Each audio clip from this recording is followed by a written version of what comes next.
The FDA has allowed nanoparticles into the food supply under the generally recognized as safe provision because they claim that they are no more dangerous than their larger counterparts.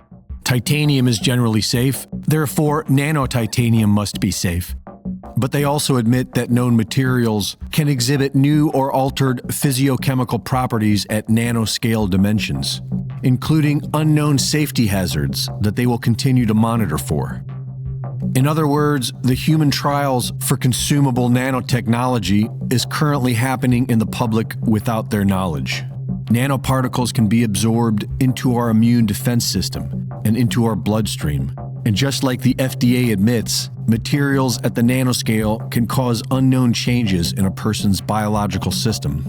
Animal studies have proven that nanoparticles are changing the way our bodies absorb certain minerals, such as iron. FDA chemist Timothy Duncan wrote that nanotechnology in the food supply is being held back because the food supply industry is afraid of public backlash, and argues that nanotechnology will somehow make food healthier. The FDA is far more concerned with pushing more of these experimental nanoparticles into the food supply than they are with safety, like they said about giving the dangerous experimental vaccines to your kids. We're never going to learn about how safe the vaccine is until we start giving it. At least 20 products are adding laboratory-made nanoparticles into the ingredients, and they are getting ready to coat bananas in new nanotech. But companies are not required to disclose nano-sized ingredients, so we don't know how prevalent it is. Along with being a proponent of population reduction, forced vaccinations, and genetically modified foods, Bill Gates is also the biggest private farm owner in America.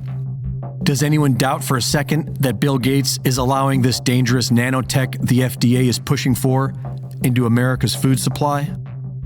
In related news, 10 out of the 19 states in which Bill Gates owns farmland, along with at least another 10, have recently made it legal to dispose of human bodies into the municipal water supply, allowing human remains to be added into biosolid-sourced fertilizer. It's called alkaline hydrolysis and is referred to in pop culture as being very, very green. Spiritual leaders have strongly objected to alkaline hydrolysis because they say it is disrespectful to the human body, the vessel of a divine soul. And it's understandable why they say this.